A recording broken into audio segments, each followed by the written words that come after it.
Dando continuidade ao curso de sermão, as partes essenciais do sermão, nós falaremos agora sobre o desenvolvimento. O que é o desenvolvimento? É o corpo do sermão.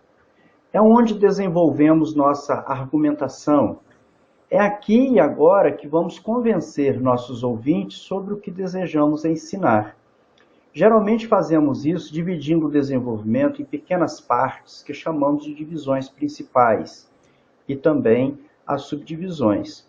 Fazemos isso para facilitar o preparo e a entrega do sermão. É como se dividíssemos um bolo em diversas partes para comer uma parte de cada vez. As divisões do desenvolvimento não devem passar de 3.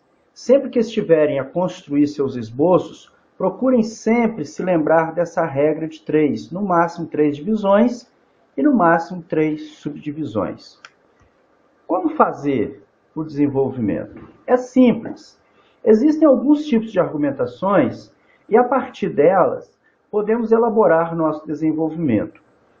A argumentação é um recurso que tem como propósito convencer alguém para que esse tenha a opinião ou o comportamento alterado. Sempre que argumentamos, temos o intuito de convencer alguém a pensar como nós. Pregadores, palestrantes ou oradores, de modo geral, são formadores de opiniões e, para tanto, precisam de desenvolver bem os seus temas. E no momento da construção do desenvolvimento, os argumentos são essenciais. Eles serão as provas que apresentaremos para defender nossa ideia, nosso assunto ou nosso tema, e assim convencer o ouvinte ou leitor acerca do que falamos.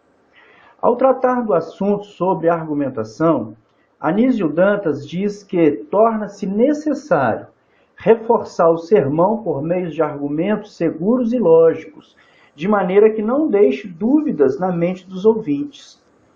Desenvolver ou argumentar é simplesmente responder aos porquês, aos comos, aos o que é isso e etc. Há diferentes tipos de argumentos. A escolha certa facilita o processo de entregar o sermão com mais segurança. Podemos argumentar por citação, por comprovação, por ilustração, por analogia, comparações, história do cotidiano, histórias da Bíblia, refutação ou até mesmo por lógica. Vamos ver alguma dessas. A argumentação por citação. Sempre que queremos defender uma ideia, procuramos pessoas consagradas que pensam como nós acerca do tema em evidência e apresentamos a informação em forma de citação. A citação pode ser apresentada assim.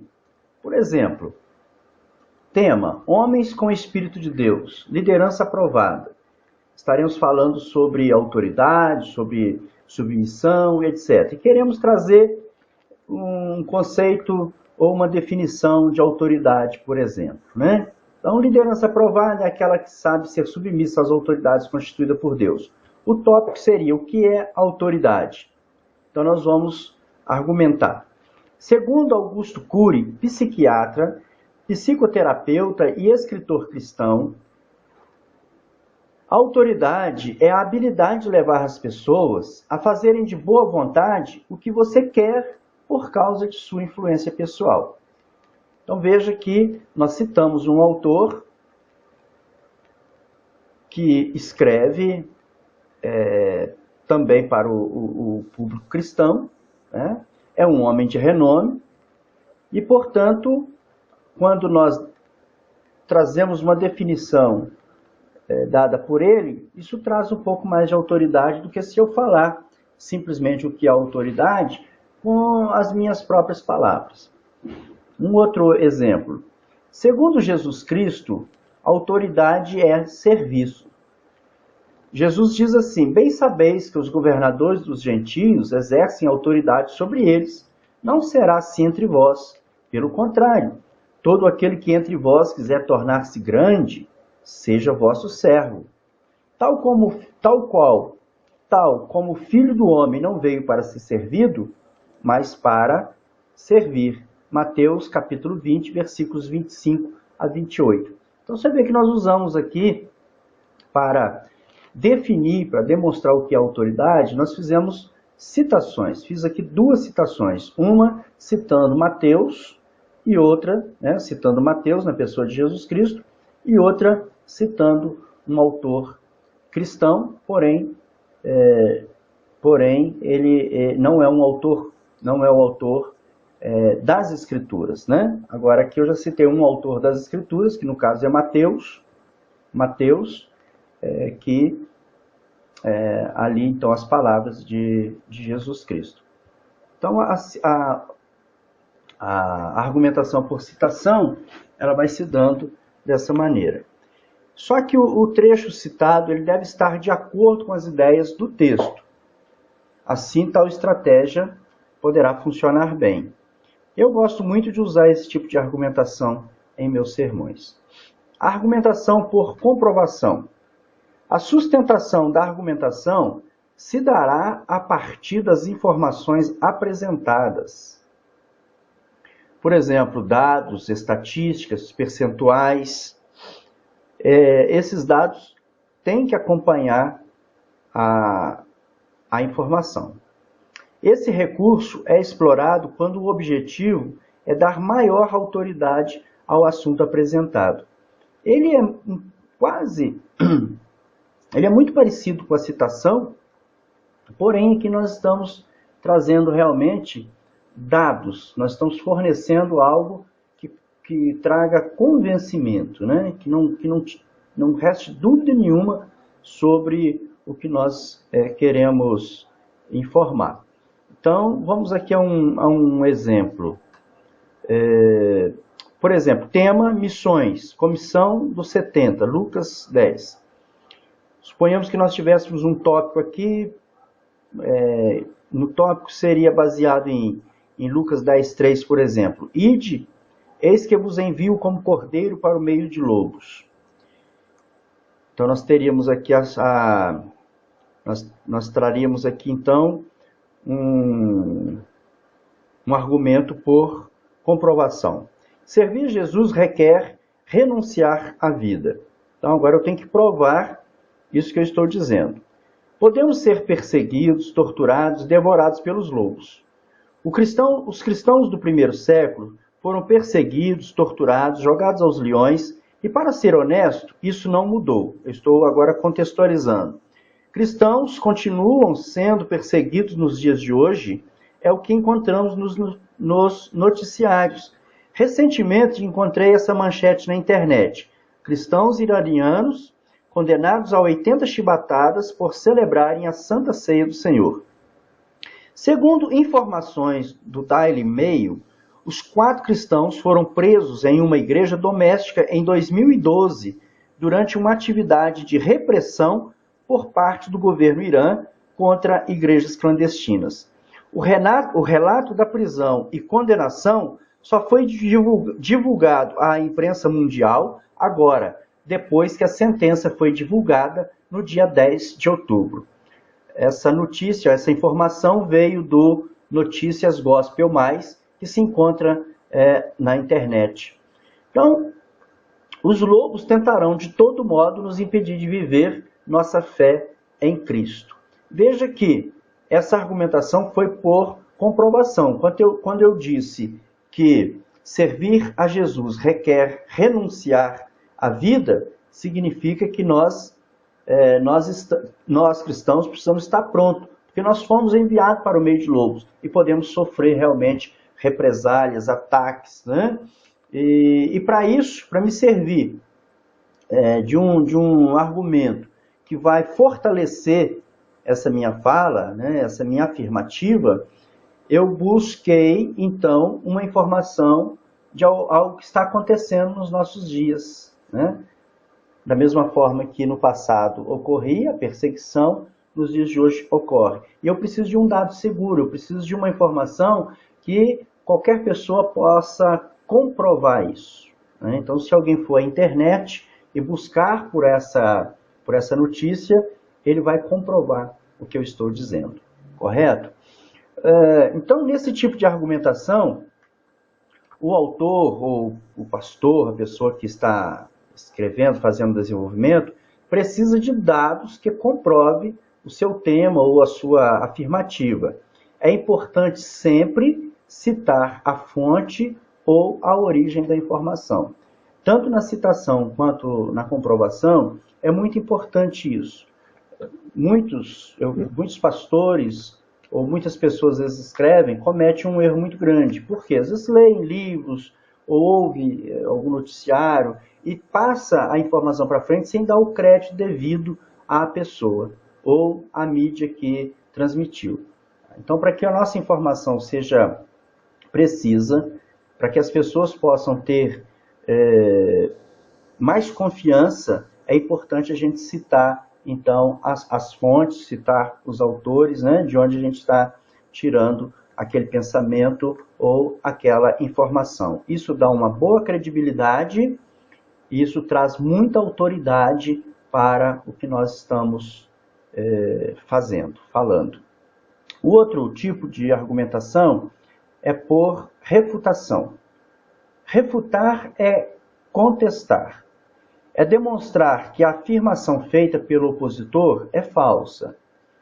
Segundo o dicionário online de português, refutar é ato ou efeito de refutar, de rebater com êxito feliz os argumentos dos adversários, apresentando provas convincentes. Às vezes precisamos preparar sermões apologéticos, sermões que defendem a nossa fé e nossa crença, e para tanto precisamos, em alguns casos, refutar certas afirmações de filósofos, de cientistas, ou até mesmo de líderes de seitas religiosas. E para uma boa refutação, vou deixar aqui 3 dicas. A primeira, escolha uma autoridade que tenha dito exatamente o contrário do que afirma o seu opositor.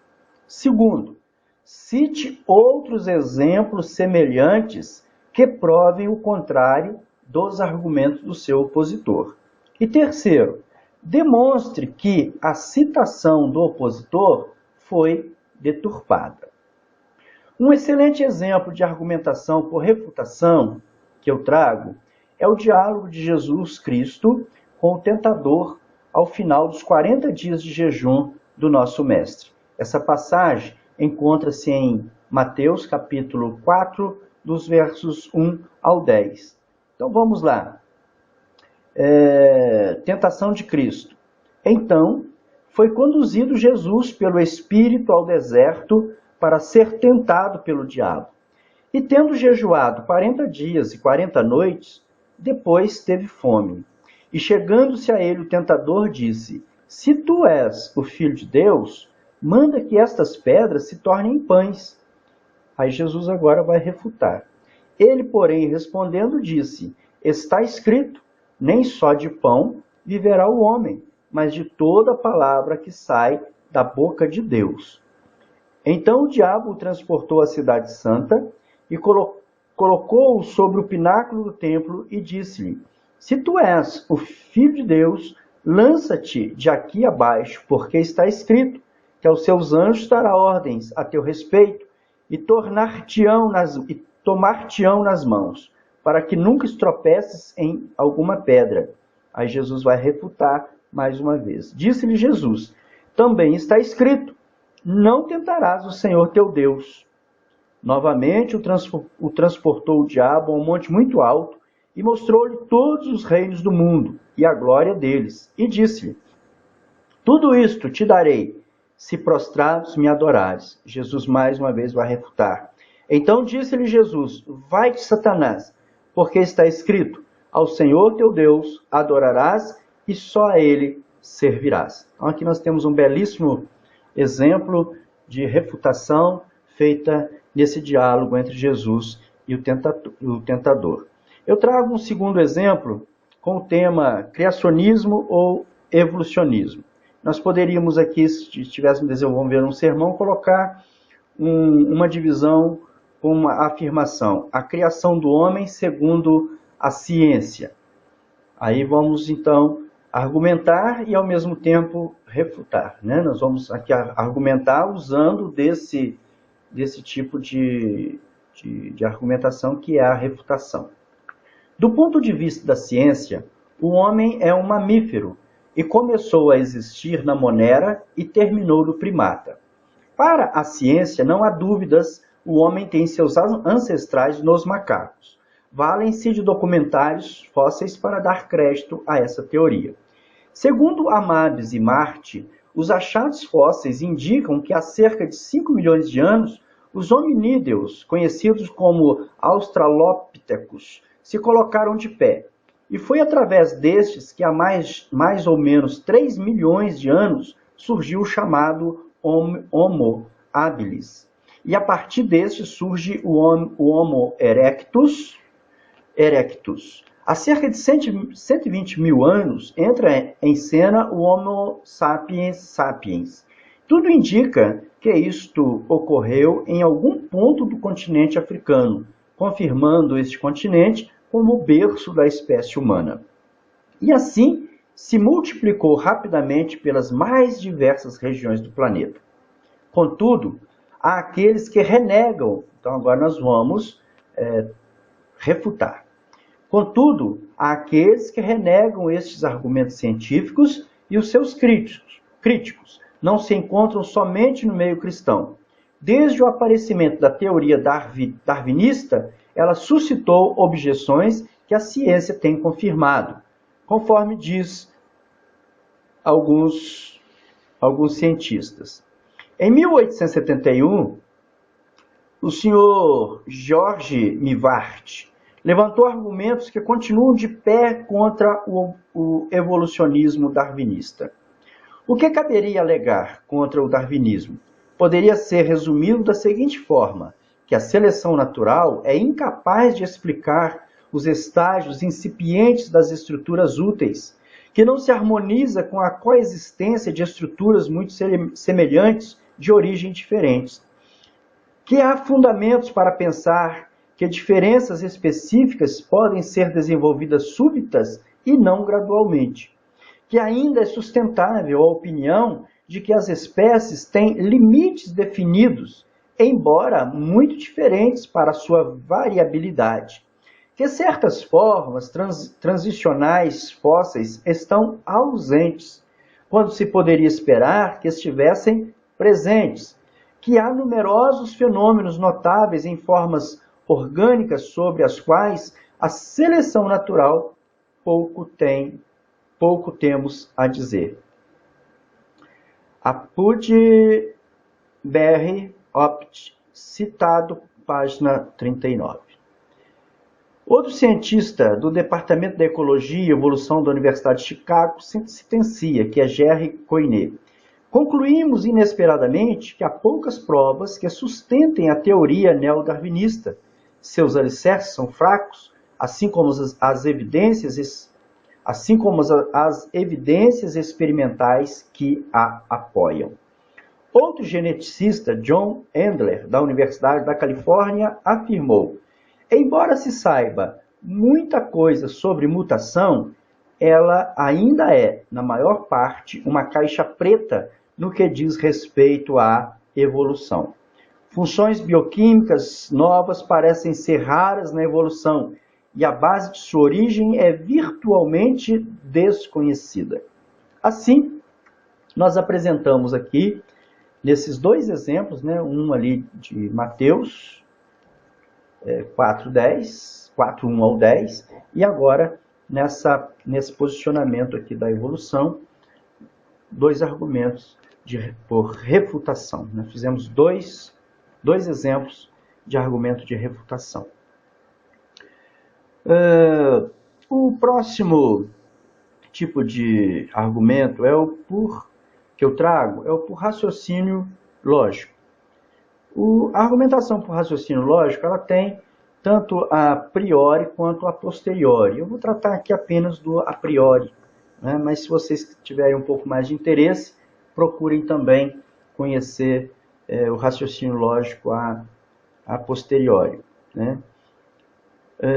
Consiste em partir das causas para os efeitos. Esse raciocínio lógico a priori consiste em partir das causas das causas para os efeitos, né? Já o a posteriori é o contrário, ele parte dos efeitos para as causas.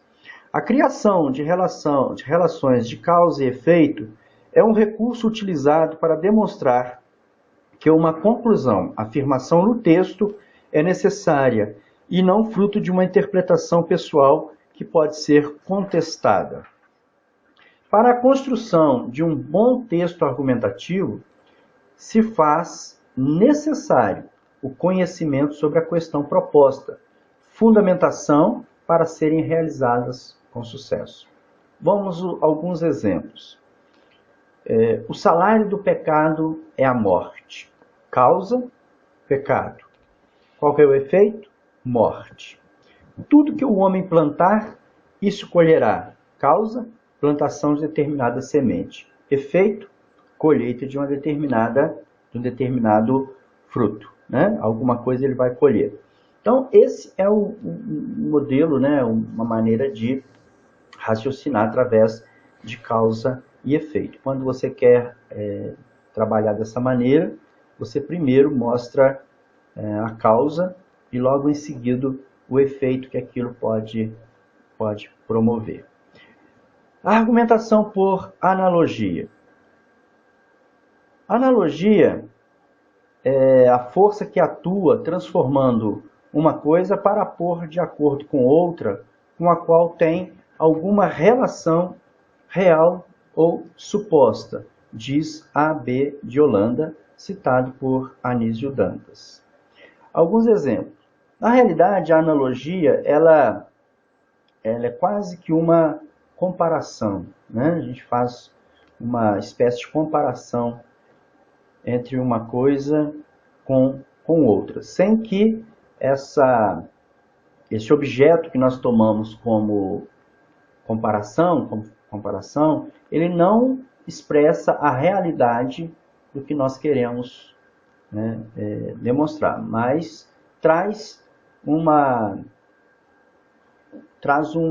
abertura, traz uma ilustração, por assim dizer, né, dá uma abertura, clareia o entendimento. Jesus usou demais de analogia, né? Então vamos a alguns exemplos. Por exemplo, Jesus é a cabeça da igreja. A igreja é o corpo de Cristo. Veja quando nós pegamos, né? Jesus é a cabeça da igreja. Então, para nós, nós conhecemos bem o que é uma cabeça. Nós sabemos que é o que governa, né? Está aqui, é o que está no corpo. Então, fica mais fácil para nós entendermos que Jesus é a autoridade da igreja quando nós entendemos que é Ele que governa, né, o corpo. A igreja é o corpo de Cristo. Então, veja que essa analogia, essa comparação, por assim dizer, entre o corpo, né, entre o nosso corpo e nós como igreja sendo exatamente o corpo de Cristo. O crente é templo do Espírito Santo. Então, passamos também a perceber que nós somos um espaço físico e quando nós damos liberdade, o Espírito Santo, então, passa a habitar. Então, fica fácil para a gente compreender o ensinamento, né? Principalmente Jesus, quando estava falando essas coisas para aquele povo, ele precisava de usar de elementos que era bem fácil das pessoas assimilarem. Qual argumento usar? Uma vez que eu tenho todos esses tipos de argumentos, e existem outros, né? Não vou aqui esgotar esse assunto de tipos de argumento, então seria bom você fazer uma pesquisa, pode fazer uma pesquisa sobre mais tipos de argumentos e como trabalhar com cada um deles, né? Agora, tome cuidado porque existem alguns argumentos que nós, como cristãos, nunca vamos usar, né? Tem alguns que não cabe a nós usarmos, faz parte de um grupo que procura realmente usar o argumento até mesmo para mentir, para dissimular E não é essa nunca a nossa intenção. Nós queremos tudo que nós vamos trazer para o nosso povo é algo, né, que está e precisa estar bem claro, bem explicado, sem nenhum subterfúgio, sem nenhuma segunda intenção, né? Porque a nossa meta é falar sobre o reino de Deus, é pregar sobre o reino de Deus, é mostrar que o Senhor Jesus veio para dar a sua vida e para nos salvar e para preparar um lugar para nós. Então, tudo que nós precisamos é argumentar de forma que as pessoas que estão nos ouvindo consigam assimilar todas essas verdades com muita facilidade. Então, qual argumento usar no momento que nós preparamos um sermão? Bom, eu diria que cada um de nós tem um jeito de conversar, tem um jeito de argumentar, e você pode observar pelas suas conversas. Como que você reage quando uma pessoa fala alguma coisa com você, quando alguém te pergunta. Então, geralmente, a sua forma de argumentar já está mais ou menos na sua vida, né? Por assim dizer. Então, você já tem uma tendência para um tipo. Uma vez que você observou isso, você estuda os outros e passa realmente a trabalhar com várias formas, né? Essas aqui, por exemplo, todas são bacanas para se usar. Eu, por exemplo, eu utilizo com muita frequência a argumentação por citação. Se vocês observarem, mesmo nesse curso que nós ministramos, você vê que eu faço muita citação. Por quê? Porque isso traz crédito, isso traz autoridade, né? Não é somente eu, Silvano, que está pensando, que está falando. Eu estou comprovando alguns pensamentos, algumas falas, trazendo autores já renomados, alguém que já escreveu sobre o assunto, alguém que já tratou sobre esse assunto e que vem então confirmar, né, trazer então esclarecimento para nós. Então eu gosto muito da argumentação por citação. Gosto também de argumentar por comparação e por comprovação. Porque são argumentos que dificilmente as pessoas têm como refutar. Se eu trago argumentos que comprovam, né, e a menos que as pessoas vão deturpar, né, o argumento, mas do contrário, né, são argumentos convincentes, né, a comprovação. Por comparação, para facilitar o entendimento. Às vezes nós estamos falando sobre um assunto mais abstrato, sobre um assunto mais de difícil assimilação. Então, dependendo do público, então nós trazemos aí uma forma de comparar, né, o que nós queremos dizer com uma outra coisa mais fácil para aquele público, para que eles possam, então, entender o que estamos falando. Então, quando eu faço uso da citação ou da comprovação, eu gosto muito de usar a autoridade bíblica. Então nós podemos o tempo todo fazer nossos sermões e estar fazendo citação. Nós podemos citar Paulo, podemos citar Tiago, podemos citar Pedro, Moisés, Elias, Jeremias, enfim. Você cita, é uma forma de citação. Citação é você pegar um pensamento, né, de um autor e citar para dar sustentação ao seu pensamento ou à sua afirmativa. Claro que eu também uso, e você também deve usar, de autores não bíblicos. Quando eu digo autores não bíblicos, eu estou me referindo a autores que são cristãos, né, mas que não fizeram parte do cânone da Bíblia, não escreveram a Bíblia. Nós temos bons autores aí, como é o caso de Augusto Cury, como é o caso de James Braga, como é o caso de John Maxwell, enfim, tem muitos autores bacanas aí escrevendo e que você pode utilizar, né, de escrita deles para também ajudar nas suas argumentações, né? Então, o argumento a ser usado vai depender de você, em primeiro lugar, ter conhecimento dele, ter familiaridade com ele, né? E assim você vai tendo facilidade de usar um e outro. Né? E como eu já disse, muitas das vezes você já até tem uma forma já natural de você argumentar. Você só precisa descobrir isso. Né? Você precisa descobrir isso. E para descobrir, a dica que eu te dou é até você, se você já tem hábito de escrever, procura alguma coisa que você já escreveu e procura enxergar ali o método que você usou para argumentar. Então, procura enxergar ali dentro. Ou então, se você nunca escreveu, senta sem preocupação com que tipo de argumentação você vai usar, escreva alguma coisa. Escreva aí umas 10 linhas ou uns 3 parágrafos, por exemplo, sobre qualquer assunto, né? E aí você vai ter uma noção de qual o tipo de argumento que você está usando. O que não pode faltar no desenvolvimento? Enquanto nós escrevemos, enquanto nós argumentamos, o que não pode faltar? Para que o desenvolvimento de um sermão alcance bons resultados, é importante que em cada divisão ou ponto homilético, o mesmo contemple 3 pontos básicos. Primeiro deles, explicação. Nós temos falado o tempo todo nesse curso a respeito desses momentos, né? Explicação é fundamental. Explique o seu ponto de vista.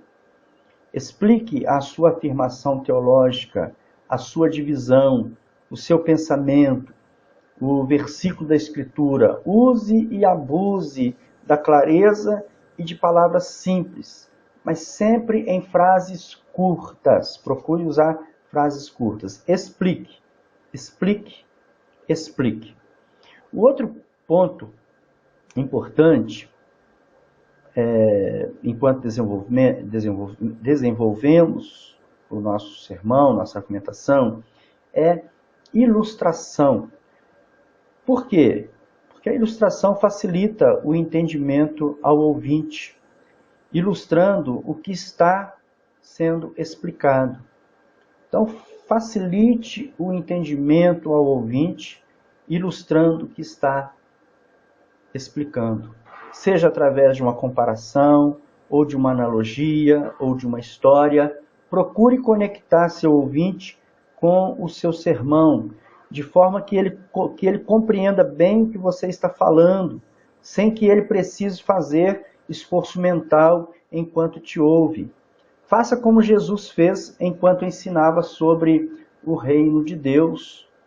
Jesus fez várias comparações do reino de Deus com coisas, com situações que era conhecida das pessoas para as quais ele estava falando. E isso facilitou o entendimento deles. Hoje, quando nós pegamos algumas partes da Bíblia também, para que a gente entenda, nós precisamos compará-las com algumas coisas as quais nós temos conhecimento, para facilitar o nosso entendimento. Então, procure usar de bastante ilustração enquanto está desenvolvendo as suas argumentações.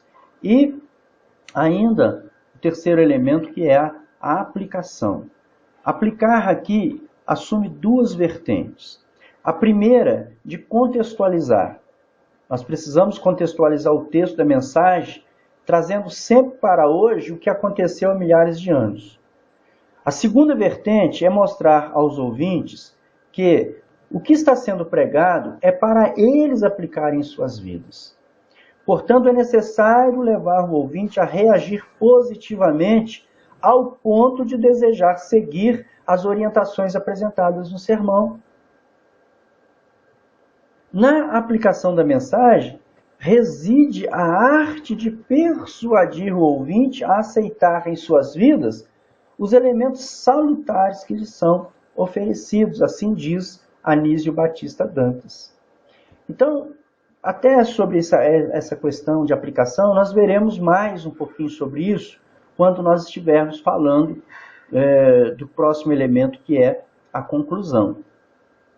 Mas lembre-se sempre dessas dicas, que eu acredito que são preciosas e são de ouro, enquanto você desenvolve o seu sermão.